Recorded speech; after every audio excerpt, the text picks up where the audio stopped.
Welcome back to another lesson on Affinity for sewing and pattern alterations, especially geared towards using a projector for sewing. In this lesson, I'm going to go over opening and saving documents, as well as creating your own preset document. Let's go ahead and get started.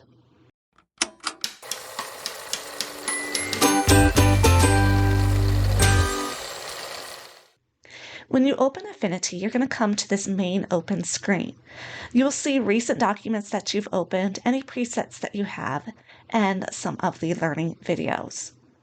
Today we're going to start by just creating a blank document that you may want to use when you're making pattern alterations.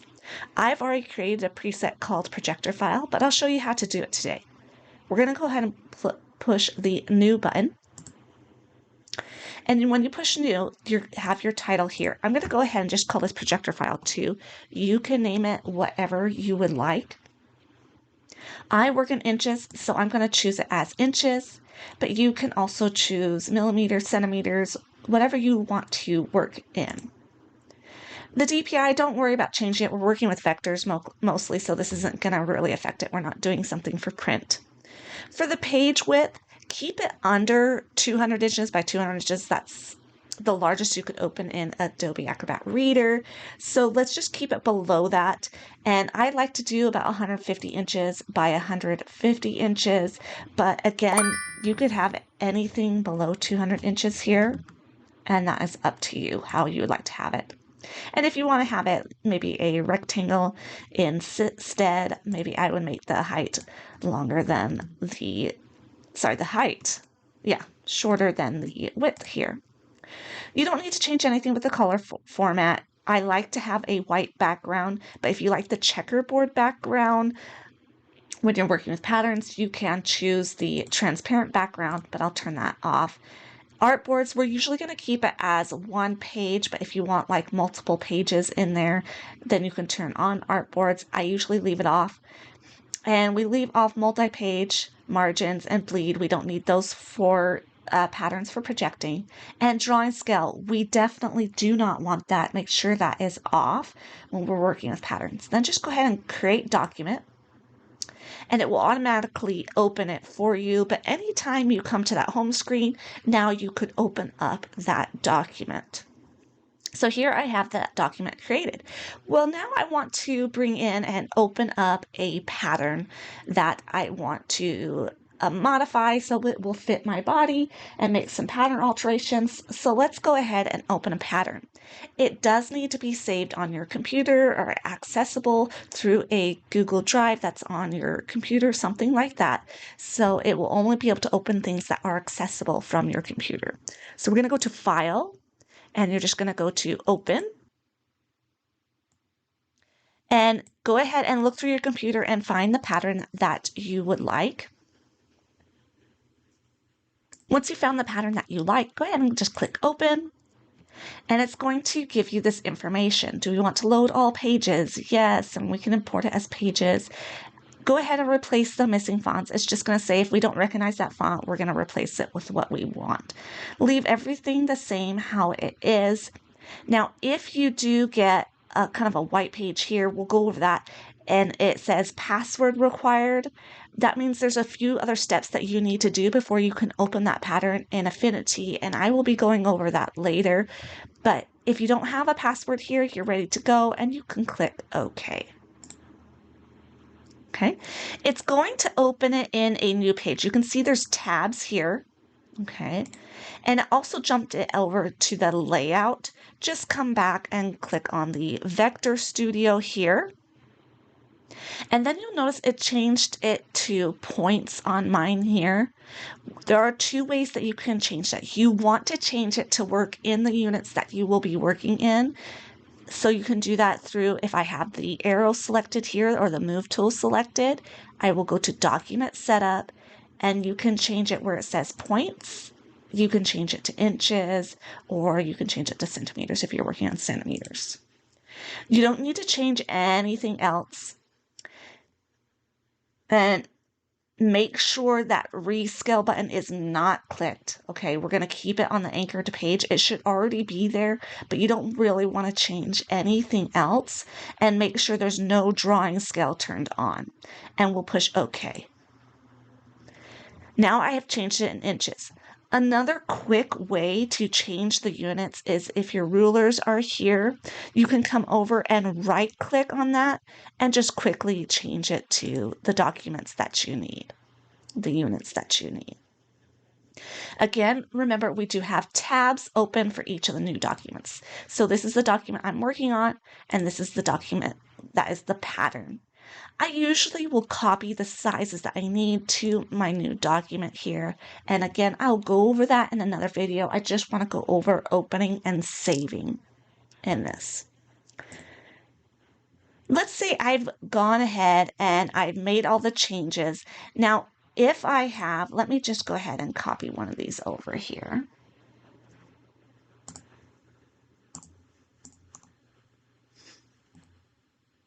Okay.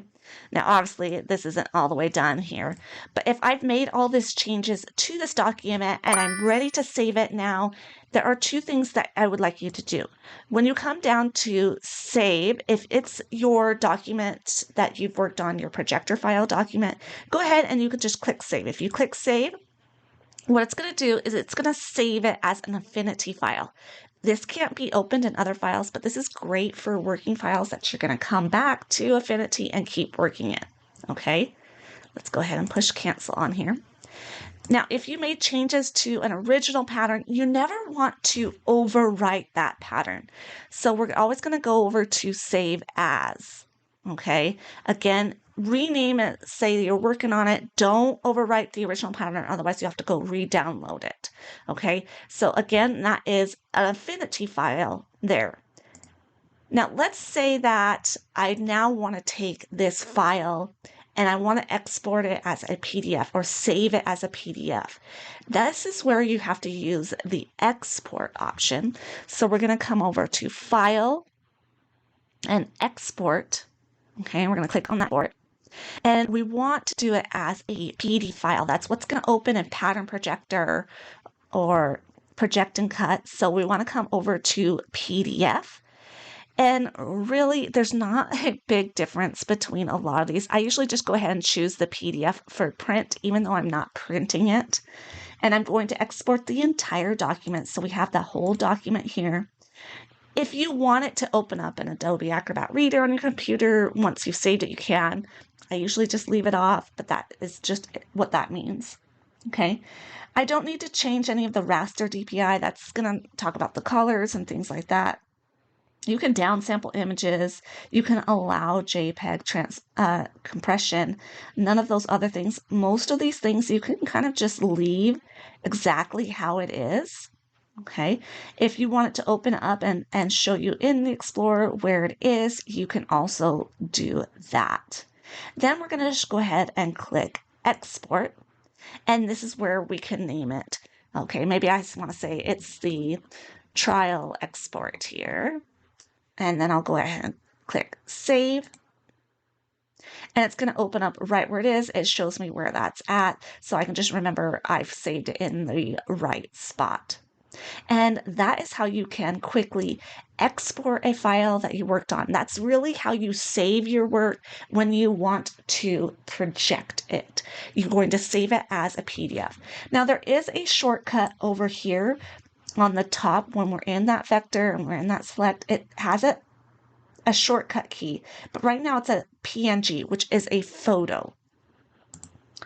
Now, what you want to do is we do want to change it to a PDF always. And you can come down here again, change PDF for print on there, and we can export it. Now, one thing that didn't show on this page is that it only has one layer. I want to show you if you're exporting a pattern that has multiple layers, let's go ahead and do up here. We're going to go to File, Export again, and let's export. Again, down PDF, and I'm just doing for print.